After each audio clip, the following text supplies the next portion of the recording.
I want to talk a little bit about Odin. Yeah, we really wanted, and he really wanted us too. I mean, when we were increasing the world line from, well, we had 12, we went up to 16. I remember you saying, Jackie, Odin's here. He's wondering where his candle is. It really was that. It was.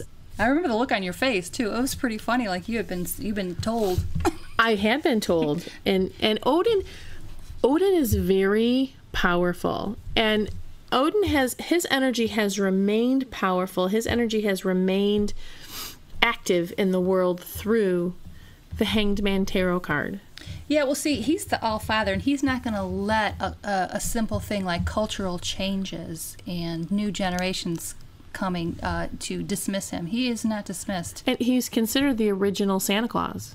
And he did come to you as a father figure, and you did have the look on your face like your father had told you that you had made a faux pas.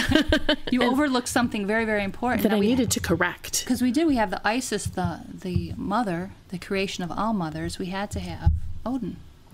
And I didn't know a lot about him. Hey, he's here, hi.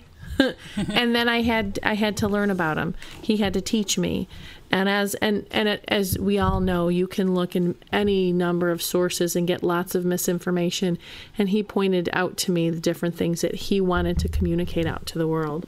So a couple of things that we bring to the candle label we talk about is that Odin is the All-Father.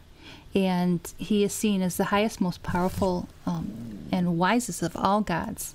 His great gift to us is also about sacrifice, like we talked about earlier. And he also has tremendous wisdom and the power to see the future. So if you are in need of doing some own prophecy for yourself, of, I really need to know how this is going to work out because today's decision is hinged on that, you call to Odin to help you with that. There's two schools of thought on this. One of the schools of thought is that Odin always demands some type of sacrifice in your life. When Odin wants to see the future, the first thing he saw was his own death. So sometimes the future is not what you want to see. Odin is also an amazing strategist, so maybe it's strategy that you need to see. The other school of thought is Odin has already made the sacrifice for us. So here's that living, dying God again, that sacrificial God that again was represented again in the Christ energy. Well, him already making the sacrifice for us makes sense, being the All-Father, because that's what fathers do. That's what parents do. But parents also are a little harsh sometimes, and they will, in good, take things away. Well, that's important. It's important for us to learn, to continue to grow. So remember that when you call on Odin, you will probably sacrifice something, but it's probably going to be something that's not good for you. You could probably count on it. You could probably count on it. That's true. Because the All-Father, God, Jesus, your own Father, they don't expect us to give away things, sacrifice things that will help us grow and mature and learn our lessons and to experience joy and love either. I can't say that for all human fathers, but we all have that potential in us. You may not see that manifest out with your own parent, but it doesn't matter. You have Odin now. Right. Now, for prosperity, you can use Odin to help you see where you've made your mistakes, to form a new strategy, to see what's holding you back, so you can go for your goal. You know what? We were doing some of that work for Coventry Creations, doing that, looking at what strategies we need to make or change. So next time we go to the board with that, let's light an Odin candle. Okay. See what he says. Cool. Now, I like that idea.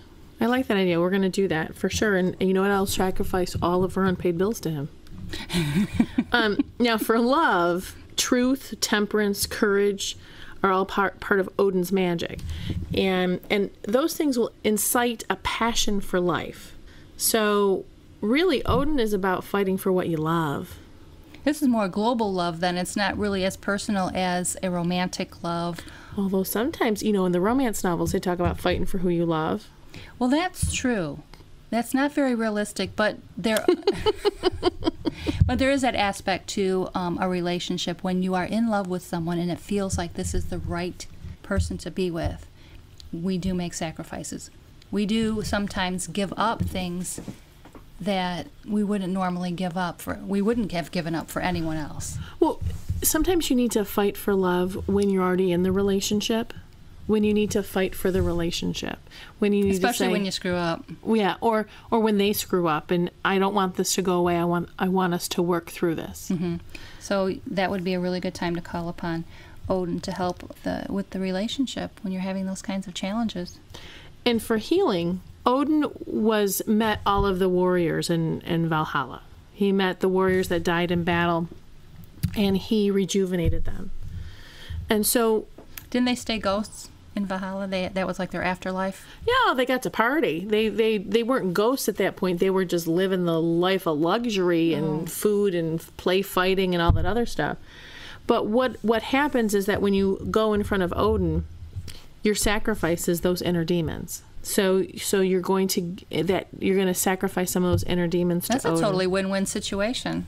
Yeah. Carrying around your inner demons is a lot of work. Now, and Odin's specialty, let's face it, is protection, because he is the warrior.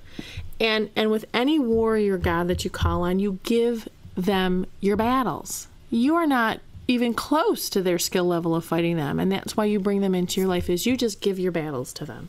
Yeah, and you don't give them partially. You don't try to have a little control over it. No, exactly. You give it all up. So if you are, for instance, if you're in the middle of a court case, if you're battling something like that, you give it completely to them, meaning that you don't start going back and forth. I mean, you pay your lawyer, you go to court, but you give it all to them, and you stop worrying. Yeah, that's what you're giving up. You still participate. That's how life works with the gods, the goddesses, the healers, the energy work. You still participate, but you're giving up your need to control where you can't control, your need to worry where worry is only going to cause problems. So yeah, the greatest protection for you where Odin is concerned is to let him do it for you. Absolutely. There's that faith and trust thing again. Absolutely. Now, for clearing, we talked about the sacrifice part over. Of course, clearing is a big part of Odin's magic, because again, this is the second time we've talked about that sacrifice, and you just let them have it. If that sacrifice might be, again, addiction, it might be bad habits, it might be poverty. Mm-hmm. You know, what are you going to sacrifice for them? Again, we tend to think that we have to sacrifice something that we need. I need. Here's the perfect example of the sacrifice. You want Odin's help in prosperity. Well, guess what you're going to have to sacrifice? You might have to sacrifice your $10 a day Starbucks habit. You might have to sacrifice the fact that you sit in front of the television all day on Saturday and don't get to work on your new project. You might have to sacrifice the fact that you got to work harder at a new job. Sacrifice your laziness. That's the kind of sacrifice we're talking about. Well, I'm glad you cleared